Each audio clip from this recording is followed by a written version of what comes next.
Welcome everyone to How Things Work When Life Happens, Qualifying Events Compliance Considerations. Thank you all so much for joining us. Our moderator for today's call is Carol Wood. She'll be answering the questions you send through the Q&A today.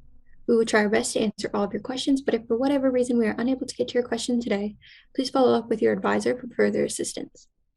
Today's presentation is being recorded. We'll be sharing the recordings in the follow-up email and on the NFP website.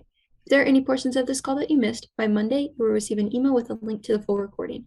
The PowerPoint slides used during this presentation will be shared in the same email. At this time, I'd like to introduce our speakers for today's webinar. Joining us today are Jill Brooking, Vice President of Benefits Compliance at NFP, and Patrick Myers, Vice President of Benefits Compliance at NFP. We're very excited to have them speaking with us today. It is my pleasure to hand over the call to our speaker. Patrick, the floor is yours. Thank you, Amber. As advertised, our webinar today concerns those midlife or mid-year events that give rise to or may lead to participants in your plans to make mid-year elections outside of the open enrollment. And so we'll be going over a variety of topics relating to that over the course of the next hour. Next slide, please.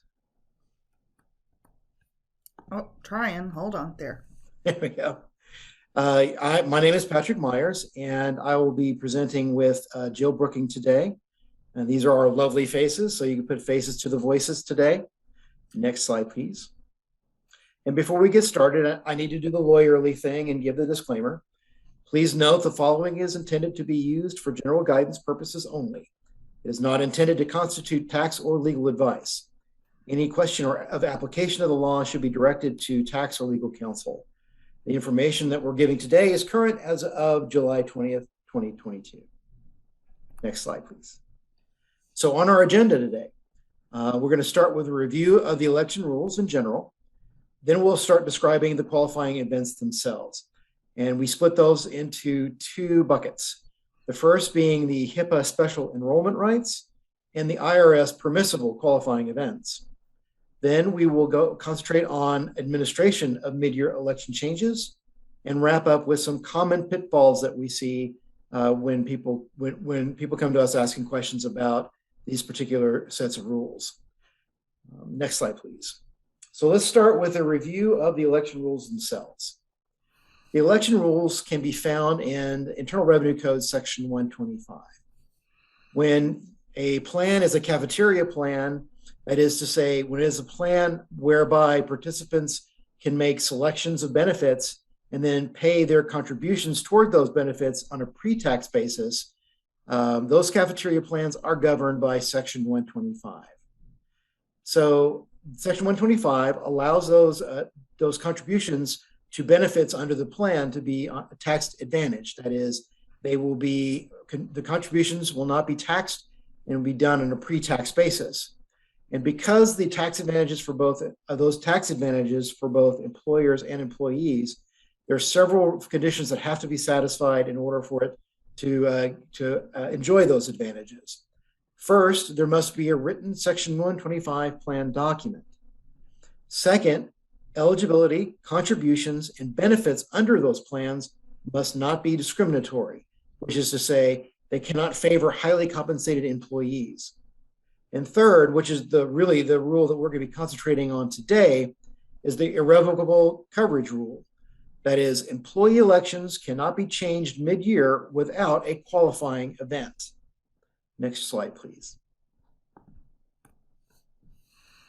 So what happens if the cafeteria plan does not comply with one or more of those conditions? Well, the failure to satisfy those conditions can result in the invalidation of the entire cafeteria plan.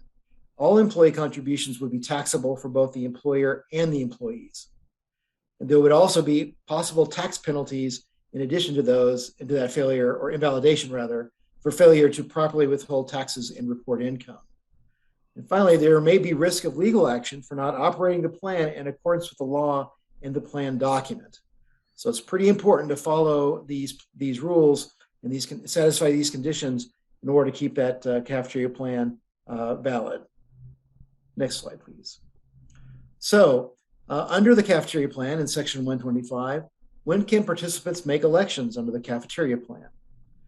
They can obviously make those selections under open enrollment, which is available to all participants, usually once a year on an annual basis at the same time every year.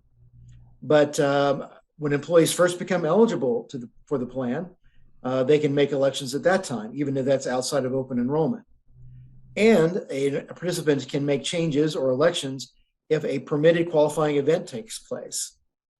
One thing to note is that elections made either in open enrollment or under a qualifying event, or when they first become eligible, those are generally prospective. That is, those changes are effective going forward rather than being retroactive. There are two exceptions to this, and we'll get to that in the next slide.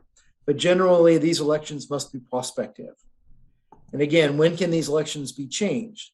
Because generally, under Section 125, any elections that are made, for instance, during open enrollment are irrevocable. That is, they cannot be changed.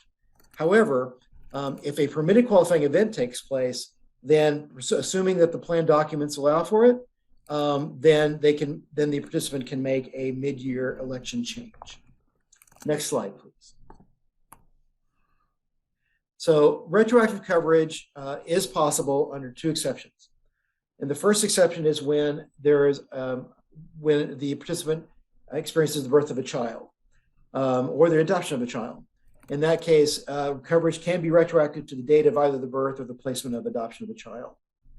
Now, the other exception is for new hires, but only when the employer has no waiting period. So if there's no waiting period to get into the plan, if you have a new hire and they have like 30 days to make an election, any elections they make would be retroactive to the date of their hire. All other events and elections must be prospective. Next slide, please. So there are two types of change events. There, as I mentioned earlier, there's the Hipaa and special enrollment right, and then there is the IRS permitted qualifying event. The permissible events must be provided for in the Section 125 plan document, and these are optional. Jill will get into more detail on these events later on in this presentation. The employee must notify the plan in a timely manner. So under Hipaa special enrollment rights, you have between 30 or 60 days, depending on the specific event that gives rise to the special enrollment right. But the plan document can give the participant a longer period of time to make those elections. There's also going to be COVID-19 extension relief that may extend these deadlines, but I'll get to that a little later in the presentation. Now, when it comes to permissible events, it's going to be whatever the plan document states, and that's typically 30 days, but it can be whatever the plan document says. It'd be at the discretion of the person who drafts the documents. Now, again, the election change must be consistent with the qualifying event, and the event itself must affect the eligibility of the participant participating in the plan. And so we'll get into more about the consistency now in this slide, which is to say the change that the mid-year that will result from the mid-year election must have some reasonable relationship with the event that gives rise to that mid-year election. So for instance, if a participant experiences a divorce, it would be consistent with that divorce if during a mid-year election, the employee drops the spouse that they've divorced. It would not be consistent if they drop themselves from the plan or their child from the plan. But it could be consistent with the divorce if they add the child, for instance, because they have now assumed responsibility for the child as a result of the divorce. Similarly, if the participant gets married, then it would be consistent to have a mid-year election to add the new spouse to the plan, or to add the spouse, the employee, or the child. If, for instance, the employee was not covered before the marriage, then it makes sense for the employee to get coverage so that they can then add the spouse and any child from the marriage. But it would not be consistent just to add the participant only to the plan if they had not previously been covered before the marriage. Next slide, please. Now, the events will vary by benefit type. So under Section 125, qualified events, health insurance premiums, health flexible spending arrangements, dependent care assistance plan, health savings accounts, short and long-term disability and group term life, are often not included. Well, I'm sorry. These are different events that may or may not be affected by like the Hipaa special events, for instance, or the permissive events. It will depend on the plan and on the particular event. Next slide, please. So now we'll get into more detail about the Hipaa special enrollment rights. Next slide. Oh, sorry, that one. Yeah, that's right. Sorry. That's right. So here's a list of the events under Hipaa that gives rise to special enrollment events. These are special enrollment events under Hipaa that give rise to mid-year elections. So they include the acquiring of a dependent, say through birth, adoption, or marriage, or the loss of eligibility for coverage, either group coverage, Medicaid, or CHIP, or the gain of Medicaid or CHIP premium assistance that would enable a dependent or participants to enroll in coverage when they would otherwise not be able to enroll in coverage. And this slide has the election period deadlines that are typically involved with those particular events. So it's mainly 30 days for most, but 60 days are for the loss of Medicaid or CHIP, or the gain of Medicaid or CHIP premium assistance. Next slide, please. So these are not options for the employers. All plans must allow participants to make mid-year election on the occurrence of those events. These special enrollment rights are only available to those who are otherwise eligible for the plan. And the special enrollment rights only allow the participant the right to enroll, not to drop. So this only allows participants to add people, dependents, to the plan, or add themselves to the plan, not drop anyone from the plan. And it only applies to medical. It does not apply to standalone dental or vision, health, FSA, disability, or life. And the other thing to note is that Cobra beneficiaries have special enrollment rights too. Now, the other thing we want to note here is that there is a Hipaa special enrollment right notice that outlines the duties and obligations under special enrollment rights that must be provided to all newly eligible employees. Next slide, please. So who has special enrollment rights? Well, the employee has these rights, dependents have these rights, and then both have the rights. And any benefit package under the plan is available to, or has to be available to the participant when they have an occurrence of a special enrollment event. Next slide, please. So if you have a loss, if you or a dependent experiences a loss of coverage, then there may be a special enrollment right that enables the participant to either add themselves or their dependents onto the plan. And this other coverage includes things like group health plans. So if you have a spouse that had been covered by a group health plan offered by the spouse's employer, but the spouse loses eligibility under that plan, the loss of eligibility under that group health plan would give rise to a special enrollment event, a right for the participant to add the spouse to the participant's plan. Similarly, if a spouse or dependent loses eligibility to Medicaid, then the participant can add that dependent on to the plan. And indeed, the participant themselves could add themselves to the plan if they lose eligibility under Medicaid. And similarly for individual coverage. However, there are some other coverages that do not give rise to special enrollment right if you lose that coverage, such as accident or disability, liability coverage, TRICARE, workers' comp plans, and the like. Next slide, please.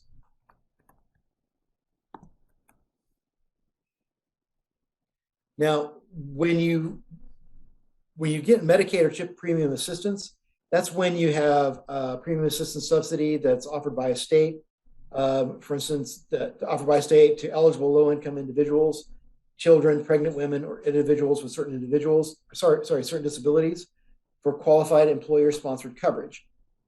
The subsidy may be provided as a reimbursement to the employee or as a direct payment to the employer, unless the employer opts out of receiving direct payments. So when a participant or their dependent becomes eligible for such assistance, then the participant can either add themselves or their dependents to the plan as appropriate. Next slide, please.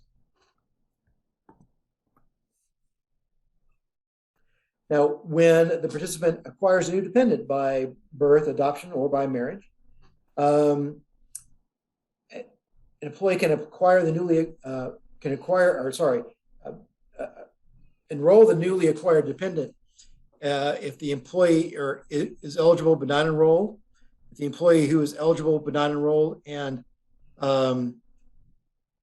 they can enroll their spouse or the newly acquired dependent. The spouse of an employee who is a participant can be enrolled, and a newly acquired dependent of an employee who is a participant can be enrolled. Now, this interacts with other cafeteria plan rules, such as the tag-along rule, which is basically when other eligible individuals can be added to a plan.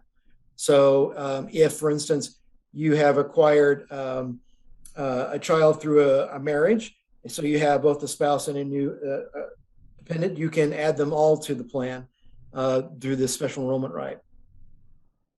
And again, as we mentioned earlier, there's retroactive coverage if you've got a newborn or adopted child. And the cafeteria plan permits salary reductions for retroactive enrollments in the situation.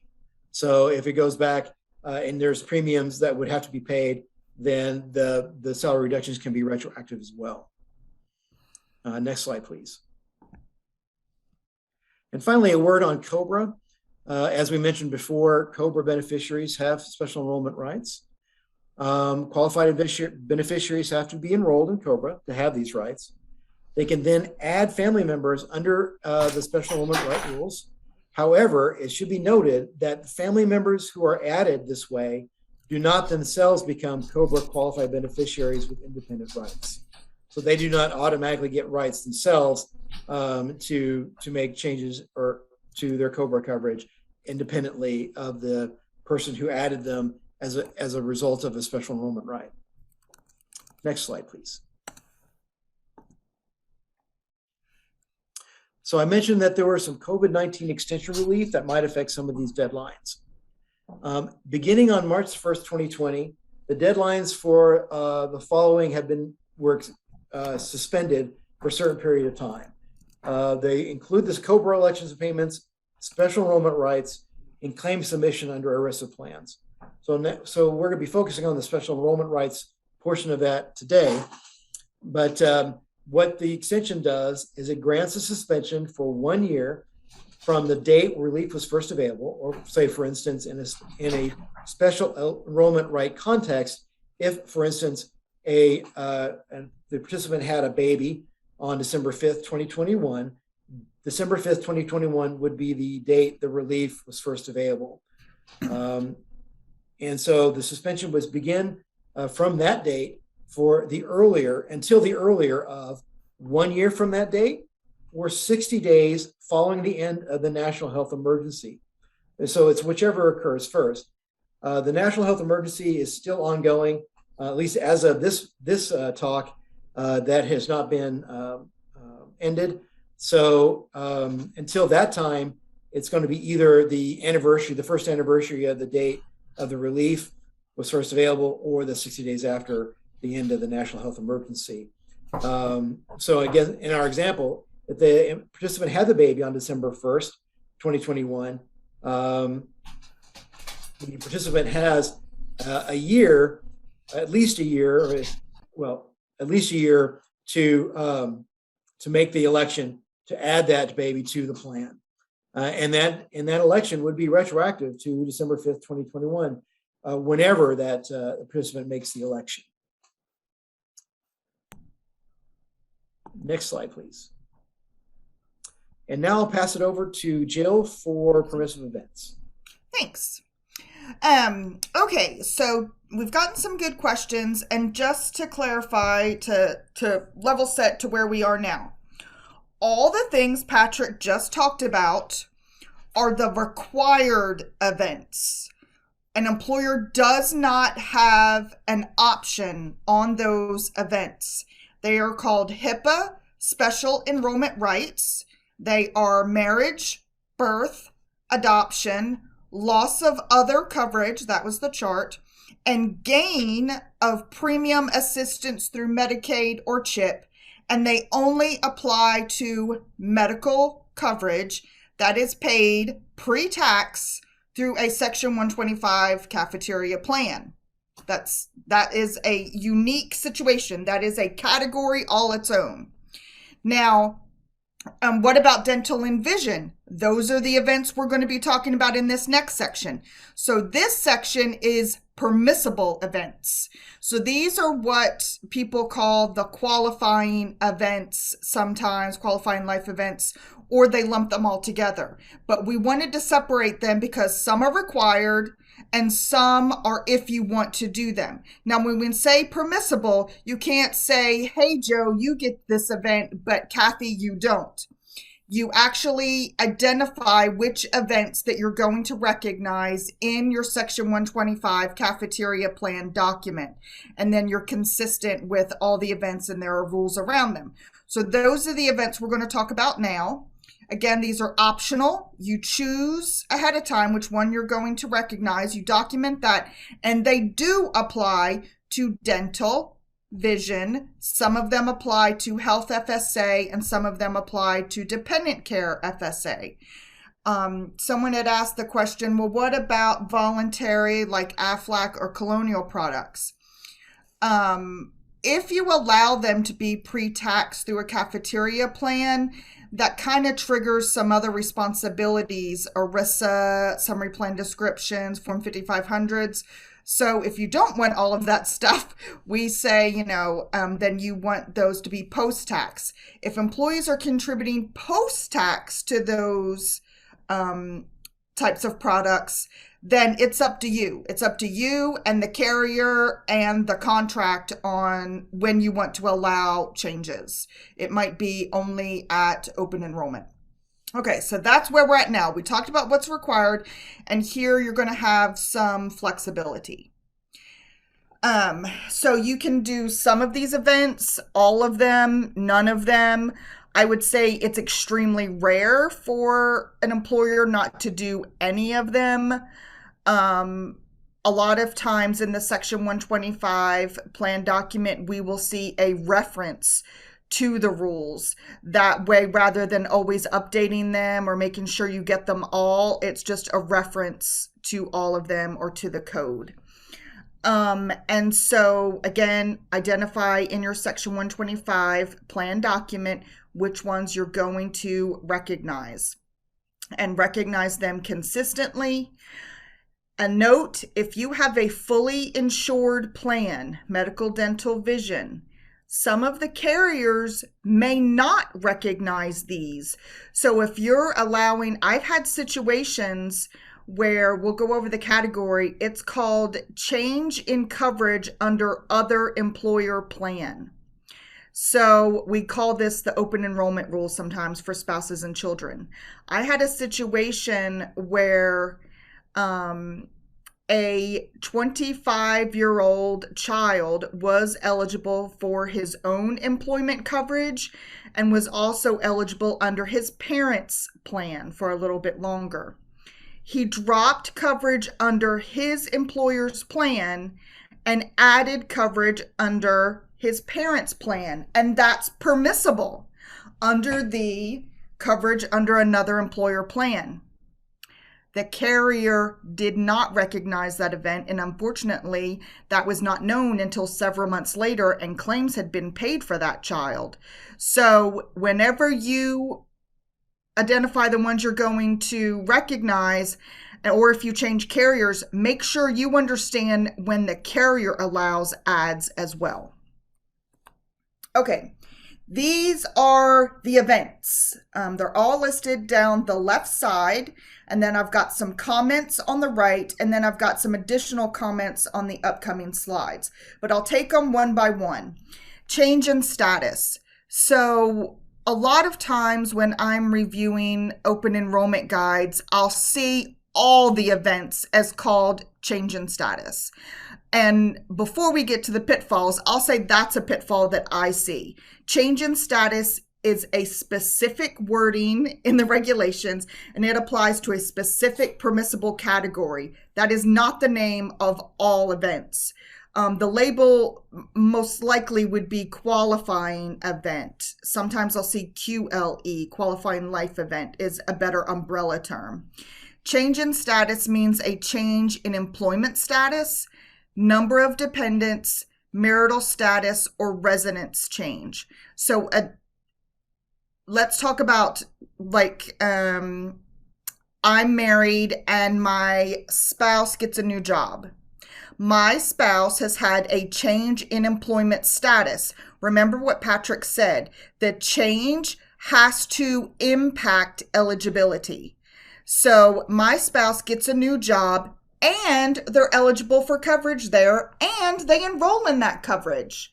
So what can I do? I can drop coverage for my spouse. This is also where those tag-along rules come into play. So remember, Patrick said on the medical side, if I get married, then I can add my spouse. Well, what if I've had a child, but the child has not been on my plan? Can I add that child when I get married? Or if I have another baby and it's like, oh, can I add my existing baby? That is not part of the requirement in Hipaa special enrollment rights, but it is optional under the tag-along rules of Section 125.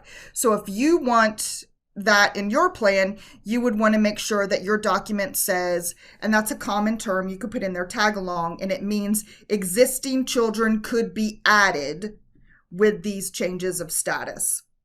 And residential change, I've got a slide on that, but it rarely impacts eligibility. If you think about your plan, unless you have an HMO or limited service area plan, if your employee moves, say, from Texas to Georgia, and you have a national network, the eligibility was not impacted at all. So a change in residence would not give that employee a chance to change plans or make election changes. So you have to be careful with that. Change in cost. I'll see this a lot where somebody will say, oh, well, my spouse's employer changed the cost and coverage, so does that mean I get to add them over here? That's not what that means, actually. Change in cost means that you, the employer, change the cost of your plan for your employees. So if you significantly change the cost of coverage mid-year, and that's rarely done, it's usually done in financial situations where you're trying to save money or the company's going bankrupt or something happened, but you can change the cost of the plan mid-year. There is some guidance on what is significant, so I won't go over that, but say if you're doing a 15% increase to what employees are paying in the middle of the year, that probably would be considered a significant change, and they would be allowed to change coverage or drop coverage, either switch to a cheaper plan or drop altogether. Significant coverage curtailment. So let's say that the area's largest medical group becomes a non-par provider under one of the medical plans in the middle of the year. That is arguably and has been used as a significant coverage curtailment or reduction in benefits, and it would allow employees to switch to a different plan or drop coverage. Addition or significant improvement of benefit package option. This is one that we've talked a lot about recently. If you've been on a couple of our other calls, let's say that in the middle of the year, you add a medical travel reimbursement option to one of the medical plan choices, not all of them. And I'm on the plan that's not going to have it, and I want to switch to the plan that will have it. If you recognize this event, there is an argument that that would be a reasonable change. Change in coverage under other employer plan. I just mentioned this one, but this is very standard. Most employers cover this one.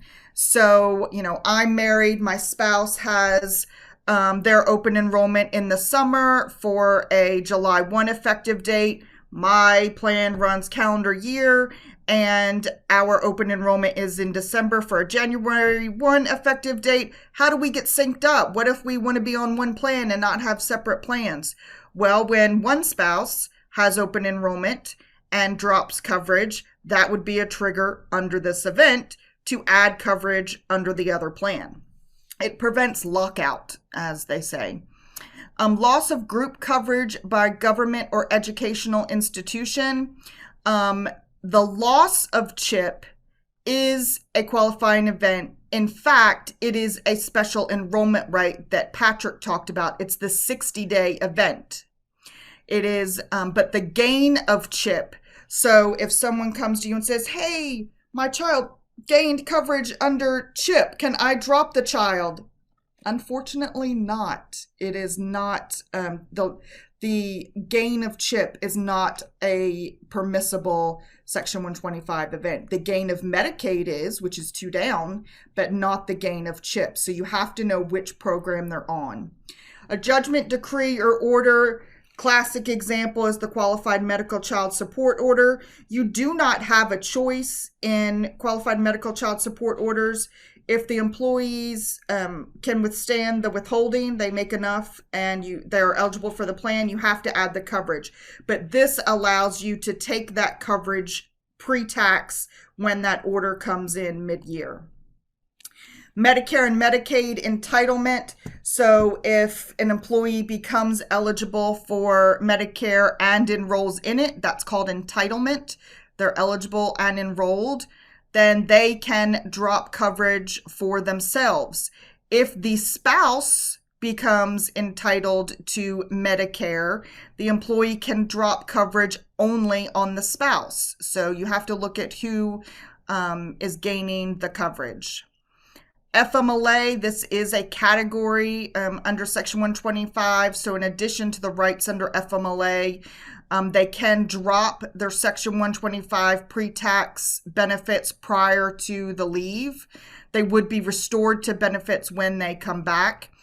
So why would an employee want to do this? Think about that dental and vision, and they're getting less pay during FMLA or no pay. So maybe they don't want to continue dental and vision benefits during the leave. They are allowed to drop it before the leave. Reduction of hours specifically that does not result in loss of eligibility. When would this happen? That doesn't make sense. It is one of the employer mandates. So this is a fairly recent event compared to the other events. So think about if you're using the look back measurement method and someone has earned that full-time status, they have earned eligibility based on the hours they worked in the last period, and now they're in a stability period and they're not terminating employment, but they are greatly reduced in hours and pay because they went down to a bona fide part-time job. They may even not be working at all. Maybe, that they had a bit of a, slowdown and they're not working at all. Well, they're in a stability period, which means they remain eligible. So it didn't affect their eligibility. That employee would have an opportunity to drop the employer coverage. It is an event if you've added this to your 125 document. And then exchange enrollment. This is only for the employee. So if the employee intends to apply for individual coverage in the exchange, say it's during open enrollment or another special enrollment period for them, they can certify that that is their intention and they want to drop your coverage. Okay, that was very Fast and Furious, one of my favorite movies. Fast and Furious through the qualifying event chart. So change in status. This is just a couple of clarifying points that I wanted to make. So change in status again on the residents, rarely a qualifying event. Remember, the change has to affect eligibility.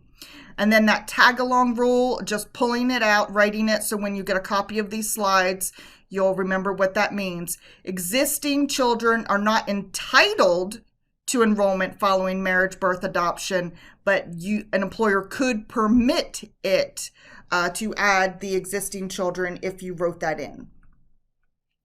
The significant coverage curtailment, my example in the chart was a medical provider group, the largest medical physician group pulling out of the network.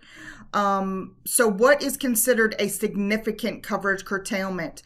It is objective in the analysis, but another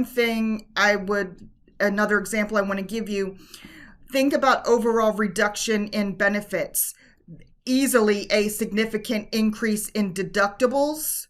You've increased a deductible in the middle of the year, a copayment or an out-of-pocket. We never see this, but again, I can't say never because it could happen. So if that happens middle of the year, that would be a reduction in benefits, and that would likely be a chance for them to change. Also, there are some where the curtailment rises to a loss of coverage. So they can drop coverage if there is no similar benefit package available. So that was the only medical plan we offered, and I just increased the deductibles on all of them. I could choose to drop coverage completely. And a loss of coverage, elimination of a benefit package option, HMO ceasing to be available in an area. Here's the medical provider we talked about. So just think about, what would a prudent participant see as a reduction? And then we could talk about that. Each situation of these is very different. And we were talking before the call. We answer a qualifying event question every day. This is an area that comes up every day. That's why I'm glad so many of you decided to come today, because this is the type of stuff you get all the time. We have mentioned that health FSAs, there are only limited events that apply to health FSAs. The first section, the SERs, special enrollment rights, they do not apply to health FSAs. And a large portion of these permissible events do not apply to health FSAs. The only ones that do apply, this is a green light, the ones that do apply to a health FSA, change in status except the residence. So birth, marriage, yes, you can increase health FSA. Judgment decrees, yep, I get a qualified medical child support order, I can increase. Medicare or Medicaid entitlement, yes, you can increase or drop. Or decrease, I should say. You can't really drop health FSA coverage in the middle of the year. You can just take it down to what you've already contributed.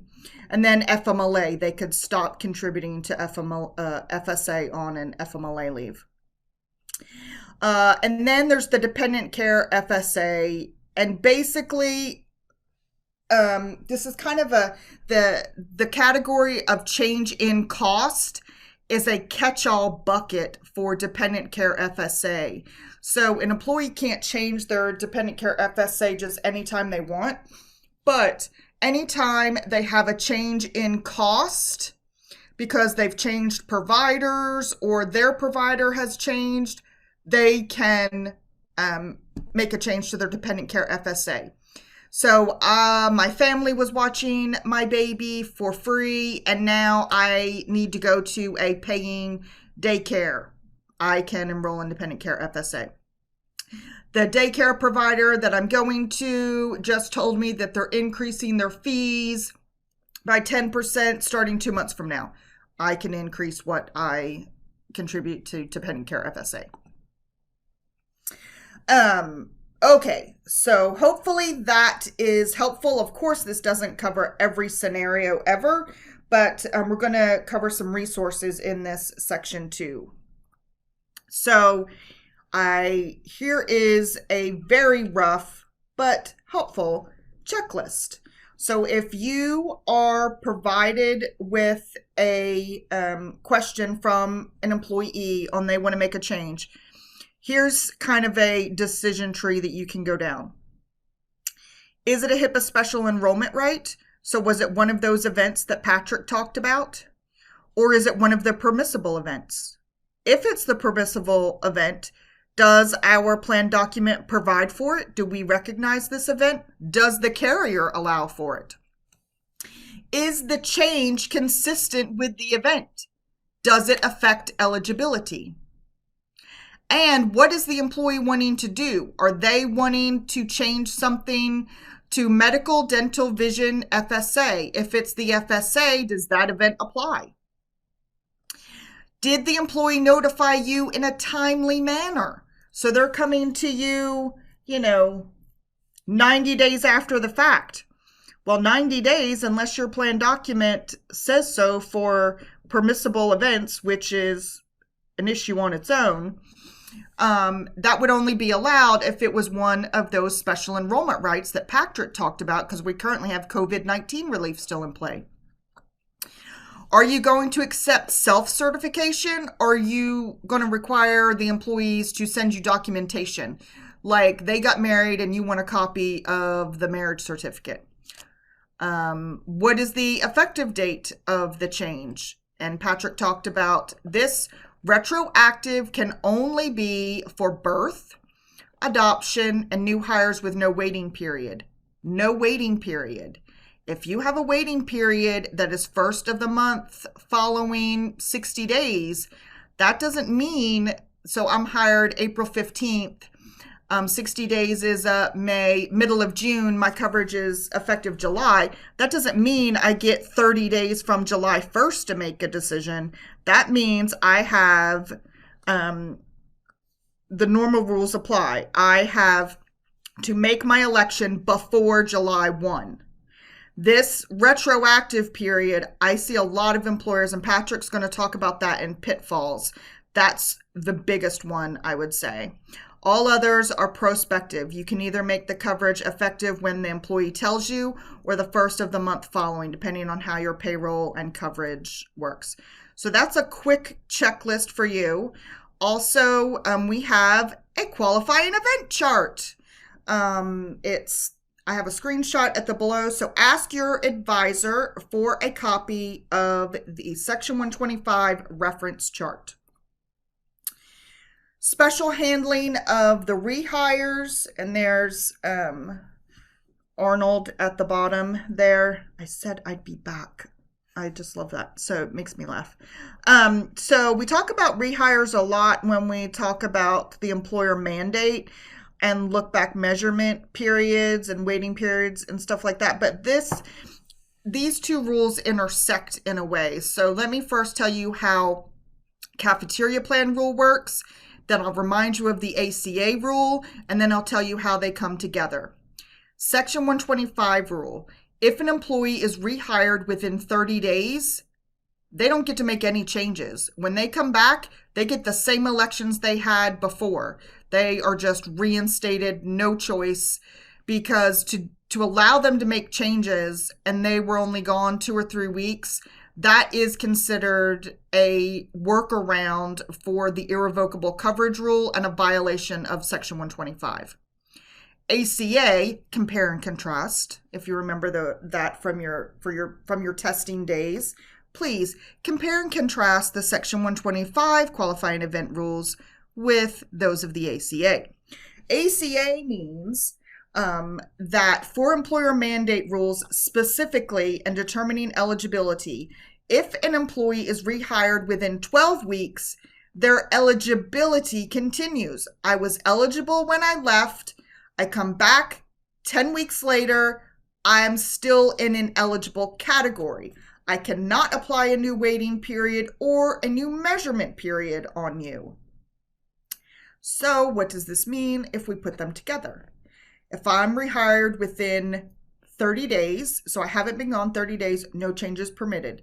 Elections continue, you get what you had before. If I'm rehired within 12 weeks but over 30 days, eligibility continues. I'm still eligible, but I am allowed to make changes. I can make changes, elections, because something could have happened in that time. I may want different options. If it's 13 weeks or after, brand new employee, nothing goes here. They can get a new waiting period. They can get a new measurement period. They may have their elections changed. You can treat them as a new employee, and it's up to you. Special handling of domestic partners. We have another white paper that I want to call out here. I have a screenshot on the bottom right. So ask your consultant for a copy of the Domestic Partner Guide for Employers. You can just say the Domestic Partner Toolkit. So unless the employee certifies that the domestic partner is a tax dependent of theirs, then their employees' contributions towards the cost of coverage, that can't be paid pre-tax through the Section 125 plan. The federal government does not recognize domestic partners. So the employees' cost of coverage for themselves, that can still be pre-tax, but the part they pay towards the domestic partner's coverage cannot be pre-tax if the domestic partner is not a tax dependent. Now, do you have to play accountant and say, oh, let me pull out the definition of a qualifying individual? No, you just have them certify on the enrollment form if the domestic partner is a tax dependent or not. That's all you need to know. And the toolkit, we have forms, sample forms. So for the rest of this, we are assuming that the domestic partner they want to enroll is not a tax dependent. That means all of these Section 125 permissible events that I just talked about, they don't apply. Because remember, those are only for pre-tax contributions. So the employee contributions for the domestic partner's coverage is taken post-tax. It is up to you, the carrier, and your contract on when employees with domestic partners could make changes to the domestic partner's coverage. There is an exception. There are 2 events, special enrollment rights, remember these are entitlements, requirements, that apply to domestic partners if your plan already provides coverage for domestic partners. So if your plan provides coverage for domestic partners, if that partner lost eligibility under another group coverage, or they lost Medicaid or CHIP, and your plan covers domestic partners, the employee would have a special enrollment right to add coverage for them in the middle of the year. But remember, that's not pre-tax unless they're a tax dependent. That was probably the fastest conversation on domestic partner coverage. Please see the toolkit if you want more information on that. Correcting errors. The first section is on if an employee makes a mistake. There is a very limited exception for an employee making a mistake. They come to you, oh, I'm sorry, I didn't want this plan, I wanted the other plan. And they tell you like 3 months after open enrollment, always. There has to be clear and convincing evidence that the employee made a mistake. The employee cannot benefit from that mistake. They had coverage, they had surgery in February on the PPO plan where it's only like a $500 deductible. And then in March, they're like, oopsie, I meant to elect coverage under the high deductible health plan. No. So you look at the facts and circumstances and when did they tell you? Did they benefit from the mistake? Why are they saying a mistake happened? Classic example. Employee elects dependent care FSA thinking it's for his spouse's medical claims. He doesn't understand that it's for daycare expenses for dependents or children. He doesn't have any dependents or children or eligible expenses for DCAP. And he tells you, 2 months in, 6 weeks in. He looks at his paycheck and he tries to submit a claim for the DCAP and it's denied. That situation, most vendors will allow you to make a change to that and transfer the amount from Health FSA to dependent. If you make a mistake, there are lots of circumstances, but if you make a mistake, you entered it in the payroll system wrong, you entered it in the carrier system wrong. You have to put the employee in the same financial position they would have been otherwise. Sometimes that means that the employee is not going to like it. Let's say that they elected coverage and you gave them coverage, but you've been charging them too little. Yeah, the desire, I understand the temptation to be like, oh, my bad, we won't charge you for that though. Well, there's an argument that that would be allowing them to change their election under a 125 plan. So the recommendation is that you would have to make up that election and charge them the amount. You could spread it out so it doesn't hurt them as much. But yeah, this is why you always want to be doing some checks and balances and reviewing payroll, especially after open enrollment. Make sure that what you entered is matching up to what was elected. Okay, and that is it for me. And so now Patrick is going to tell us common mistakes. Thank you, Jill. If you can get to the next slide, please. We're going to cover those events that are not, in fact, qualifying events, although they are often mistaken for qualifying events. And that includes things such as if a participant experiences financial hardship, unfortunately, that is not a qualifying event that gives rise to a mid-year election. If a participant becomes pregnant, that by itself is not a qualifying event. Only when they give birth to the child does it become a qualifying event. When a spouse moves to the U.S. from another country, that is also by itself not a qualifying event. There may be a change in status event, a change in residence, or if they have lost coverage under a governmental plan in the country they came from, those might be qualifying events, but the simple act of moving to the U.S. from another country is itself not a qualifying event. And similar to the mistakes that Jill was talking about just a few moments ago, the fact that an employee changes their mind about the elections that they have made, that is not a qualifying event. They cannot make those changes unless an actual mistake has been made.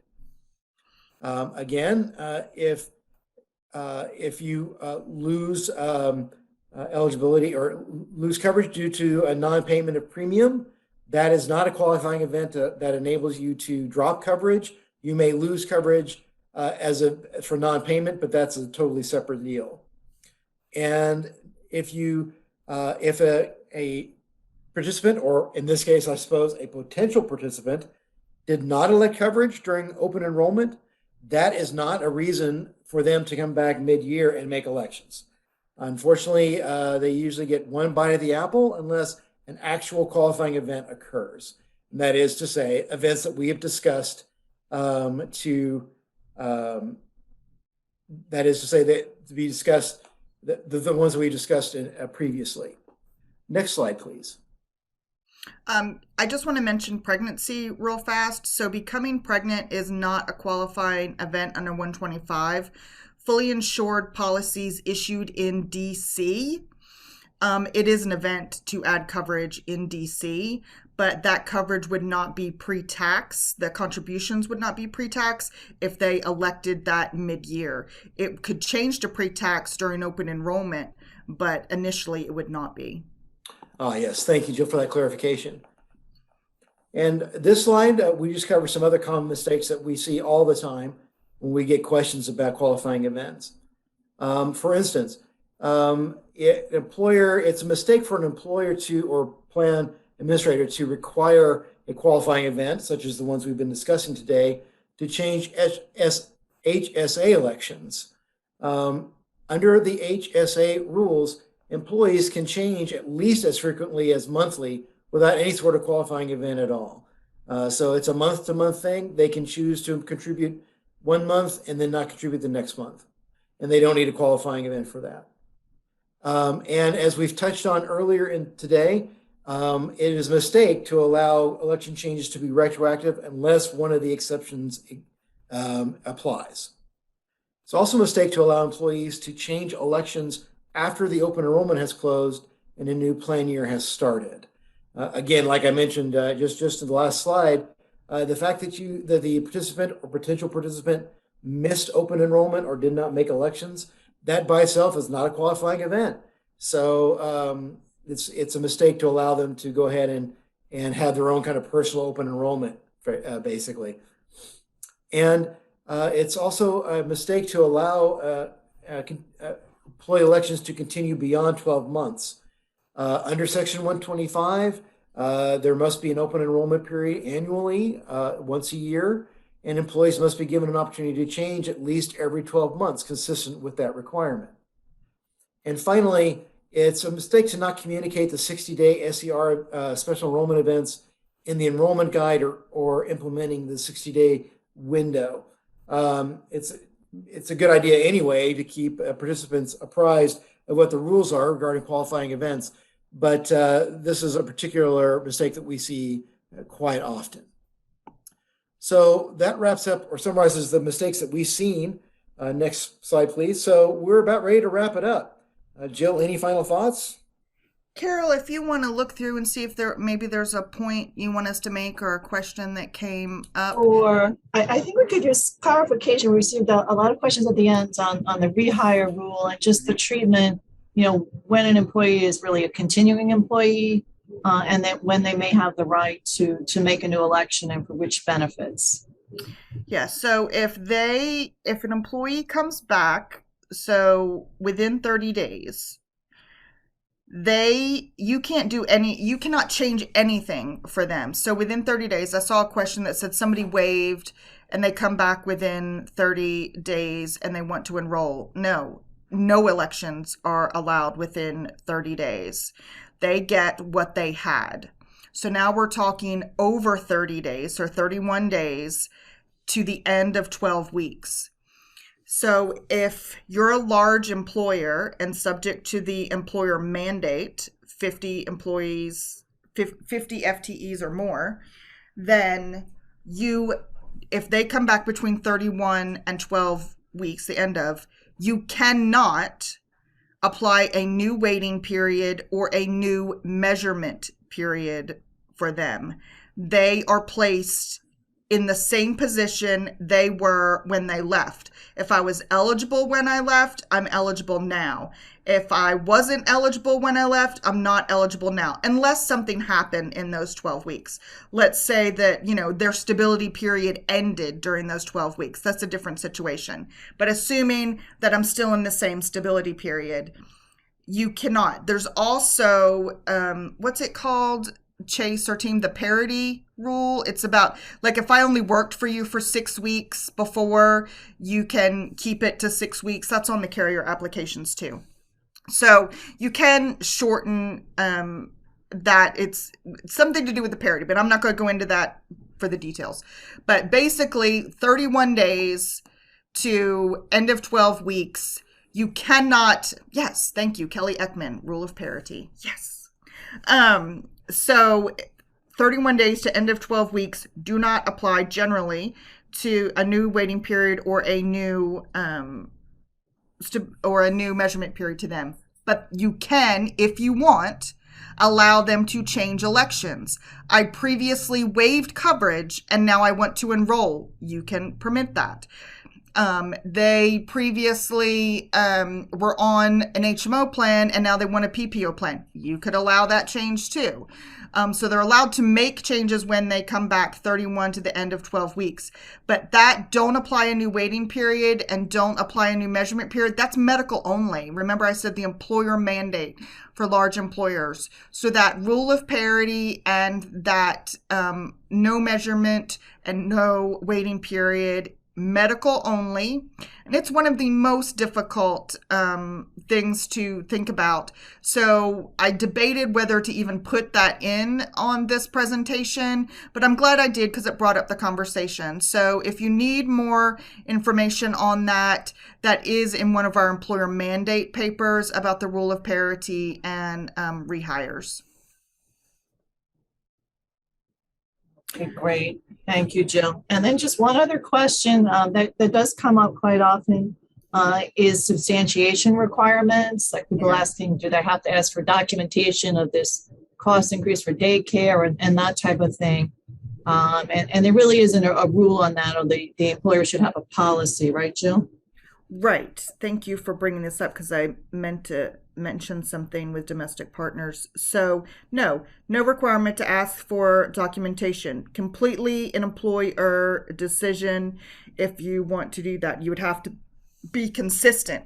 You can't always ask for it from this department and not another department. So either you're asking for documentation or you're not. If you are asking for marriage certificates, you can ask for the certificate of registration for a domestic partner, so registered domestic partner. If you are not asking for wedding certificates, marriage certificates, you cannot ask for certificates of domestic partner registration. However, if your plan allows non-registered domestic partners to be eligible for the plan, and you have created a list of conditions that must be met along with the carrier, and it could be shared residence, shared finances, utilities, that's different. You can ask for that because that's not a registered domestic partnership. That is what you are defining, what the plan defines as an eligible person. You've created this eligible category. And so you can ask for documentation there, even if you don't ask for documentation otherwise. Great. Thank you, Jill. Okay. Patrick, if you don't have anything else, I think we're ready for Amber. Okay, let's take it away, Amber. Thank you, Jill and Patrick, for sharing your valuable time and expertise with us today. To reiterate, today's presentation was recorded. We'll be sharing the recordings in the follow-up email and on the NFP website. If there are any portions of this call that you missed, by Monday, you will receive an email with a link to the full recording. The PowerPoint slides used during this presentation will be shared in the same email. At the end of this call, a survey will populate in a new window. Please take a brief moment to complete the survey, as it lets us know what topics are important to our listeners and helps make our education program as current and relevant as possible. That concludes our webinar for today. Thank you, everyone, for joining us, and have a great day.